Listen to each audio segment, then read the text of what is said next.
मैं भी गीत सुना सकता हूं शबनम के अभिनंदन के, मैं भी गीत सुना। बहुत प्यारे गीत आपने सुने, तो शाह जी से भी सुने, अभी विष्णु भाई से सुने, बहुत बहुत मन से सुने आपने। मेरा अपना धर्म देखिए, मैं भी गीत सुना सकता हूँ शबनम के अभिनंदन के, मैं भी ताज पहन सकता हूँ नंदनवन के चंदन के, लेकिन जब तक पगडंडी से संसद तक कोलाहल है, तब तक केवल गीत लिखूंगा जनगण मन के क्रंदन के, तब तक केवल गीत लिखूंगा।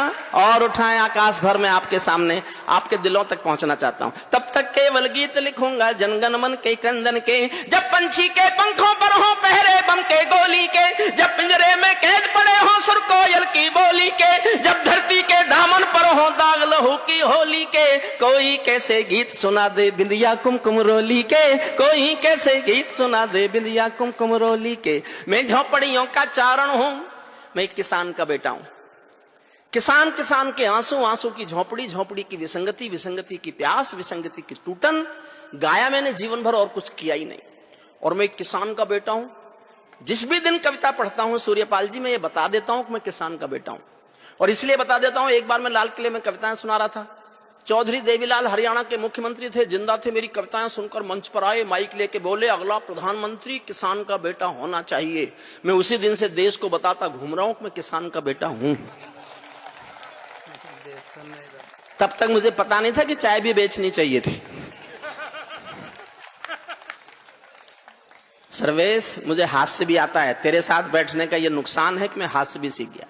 ये बेटे जो दुकान चला रहे हैं, थोड़ी देर मेरी चलने दीजिए, बैठ जाए बेटा, बैठ जाइए। छोटा बच्चा अगर रात के 1 बजे अपनी रोजी रोटी कमा रहा है, तो इससे देश के बारे में खुश होने की आवश्यकता नहीं है।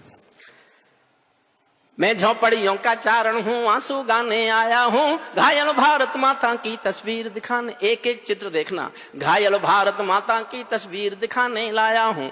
कहाँ बनेंगे मंदिर मस्जिद, कहाँ बनेगी राजधानी, मंडलों और कमंडल पी गए सबकी आंखों का पानी। प्यार सिखाने वाले बसते मजहब के स्कूल गए, इस दुर्घटना में हम अपना देश बनाना भूल गए। कहीं बमों की गर्म हवा है और कहीं त्रिशूल जले, सोन चरैया सूली टंग गई, पंछी गाना भूल चले। आँख खुली तो पूरा भारत नाखूनों से त्रस्त मिला, जिसको जिम्मेदारी दी वो घर भरने में व्यस्त मिला, जिसको जिम्मेदारी दी वो। सल्यूट करता हूं आपको। मैं सोचता था कि आप थक गए होंगे, मुझे कई बार खत्म हुआ कब सम्मेलन दोबारा शुरू करना पड़ता है। जिनको जिम्मेदारी दी वो घर भरने में व्यस्त मिले, क्या ये ही सपना देखा था भगत सिंह की फांसी ने, जागो राजघाट के गांधी तुम्हें जगाने आया हूँ, घायल भारत माता की तस्वीर दिखाने लाया हूँ, घायल भारत माता की। 6 पंक्ति पढ़ता हूं, चुप सुनना, और छठी पंक्ति आपके दिल में तीर की तरह जाके चुभ जाए तो उठाना आकाश भर तालियां। मैं भी देखना चाहता हूं तालियों का कितना बड़ा उत्सव आप मना सकते। दिल में चुभे आपके बात मेरी जाके तो। अंधकार में, हुजूर बैठ जाओ बेटा, किनकी तलाश में हो, वो नहीं आई आज।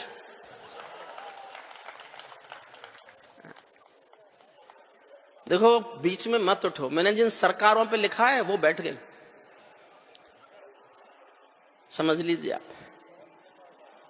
अंधकारों में समा गए जो तूफानों के बीच जले, छठी पंक्ति आपके दिल तक पहुंच जाए तो तालियां आकाश तक पहुंच जाए। अंधकारों में समा गए जो तूफानों के बीच जले, मंजिल उनको मिली कभी जो 4 कदम भी नहीं चले। क्रांति कथानक गौन पड़े हैं गुमनामी की बाहों में, गुंडे तस्कर तने खड़े हैं राजमहल की राहों में। यहाँ शहीदों की पावन गाथाओं को अपमान मिला, डाकू ने खादी पहनी तो संसद में सम्मान मिला, डाकू ने खादी पहनी तो, डाकू ने खादी पहनी तो संसद में सम्मान मिला। राजनीति में लौह पुरुष जैसा सरदार नहीं मिलता, लाल बहादुर जी जैसा कोई किरदार नहीं मिलता। और मैं 2 पंक्तियां पढ़ रहा हूं, मेरी कविता को मत हिम्मत से ताली बजाना, मेरे कहने के हौसले पर ताली चाहता हूं आपकी। आपके रामपुर में पढ़ रहा हूं और आपके सामने पढ़ रहा हूं, और सूर्यपाल जी आपको सुना के पढ़ रहा हूं। आप समझ जाए मैं कहां बोल रहा हूं तो पूरे सदन का समर्थन मांगता हूं। राजनीति में लौह पुरुष जैसा सरदार नहीं मिलता, लाल बहादुर जी जैसा कोई किरदार नहीं मिलता। अरे गहरे नत्थू खैरे तंत्री बनकर बैठे थे, अरे गहरे नत्थू खैरे तंत्री बनकर बैठे थे, जिनको जेलों में होना था मंत्री बनकर बैठे थे, जिनको जेलों। जिनको जेलों में होना है मंत्री बनकर बैठे थे, मैंने देशद्रोहियों का अभिनंदन होते देखा है। भगत सिंह का रंग बसंती चोला रोते देखा है। लोकतंत्र का मंदिर भी लाचार बनाकर डाल दिया, कोई मछली बिकने का बाजार बनाकर डाल दिया। अब जनता को संसद भी प्रपंच दिखाई देती है, नौटंकी करने वालों का मंच दिखाई देती है, नौटंकी करने वालों का मंच दिखाई देती है। गांधी जी के सपनों का ये कैसा देश बना डाला, चाकू चोरी चीर हरण वाला परिवेश बना डाला। हर चौराहे से आती हैं आवाजें संतरासों की, पूरा मुल्क जरवाता है मंडी ताजा लाशों की। वे सिंहासन चला रहे हैं गांधी जी के नारों से, मदिरा की बदबू आती है संसद की दीवारों से, मदिरा की बदबू आती है संसद की दीवारों से। अखबारों में रोज खबर है चरमपंथ के हमलों की, देखना अखबारों में रोज खबर है चरमपंथ के हमलों की। आंगन की तुलसी दासी है नागफनी के गमलों की, हत्याओं की अपहरणों की स्वर्णमयी आजादी है। रोज गोडसे की गोली के आगे कोई गांधी है, रोज गोडसे की गोली के आगे कोई गांधी है। संसद के सीने पर खूनी दाग दिखाई देता है, पूरा भारत जलियांवाला बाग दिखाई देता है, पूरा भारत जलियांवाला बाग दिखा। बहुत अच्छा, वाह वाह। जब कोयल की डोली गिद्धों के घर में आ जाती है, जब कोयल की डोली गिद्धों के घर में आ जाती है, तो बगला भक्तों की टोली हंसों को खा जाती है। जब जब भी जयचंदों का अभिनंदन होने लगता है, तब तब सांपों के बंधन में चंदन रोने लगता है, तब तब सांपों के बंधन में चंदन। और इस कविता की सर्वाधिक संवेदनशील पंक्ति पढ़ता हूं, मैं नहीं जानता रामपुर के लोग समझेंगे कि नहीं समझेंगे। इस कविता की सर्वाधिक संवेदनशील पंक्ति पढ़ रहा हूं, सुनना। जब जब भी जयचंदों का अभिनंदन होने लगता है, तब तब सांपों के बंधन में चंदन रोने लगता है। जब फूलों को तितली भी हत्यारी लगने लगती है, तो माँ की अर्थी बेटों को भारी लगने लगती है, तो माँ की अर्थी बेटों को, तो माँ की अर्थी बेटों को भारी लगने लगती है। जब जुगनू के घर सूरज के घोड़े सोने लगते हैं, तो केवल चुल्लू भर पानी सागर होने लगते हैं। सिंहों को म्याऊं कह दे क्या ये ताकत बिल्ली में है, बिल्ली में क्या ताकत होती कायरता दिल्ली में है, बिल्ली में क्या ताकत होती कायरता दिल्ली में है। कहते हैं कि सच बोलो तो प्राण गंवाने पड़ते हैं, मैं भी सच्चा ही गा गा कर शीश कटाने आया हूँ। घायल भारत माता की तस्वीर दिखाने लाया हूँ, घायल अंतिम छंद सुनना इस कविता का। एक महाभारत में कथा आपने सुनी है, एक राजा होता था शिशुपाल, वो भगवान कृष्ण को गाली देता रहता था। जब देखो भगवान कृष्ण को गाली, जब देखो भगवान कृष्ण को गाली। लोग कृष्ण जी से पूछते थे आप इससे डरते हो क्या, ये तुम्हें गाली दिया बना बोलता नहीं है और तुम गाली सुन के चुप रह जाते हो। तो कृष्ण जवाब देते हैं कि ये मेरी बुआ जी का बेटा है, रिश्ते मेरा भाई लगता है।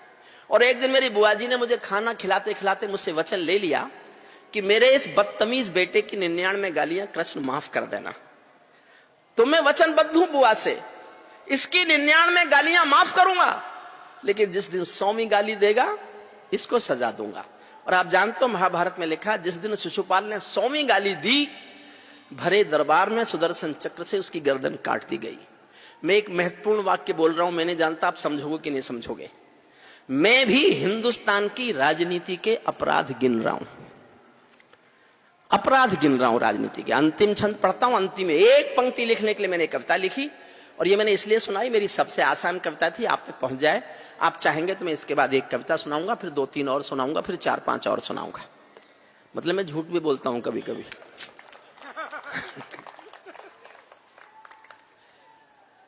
कोई कलाकारों के सर पर, अंतिम छंद सुनना मन से, सूर्यपाल जी आपको समर्पित करता हूं।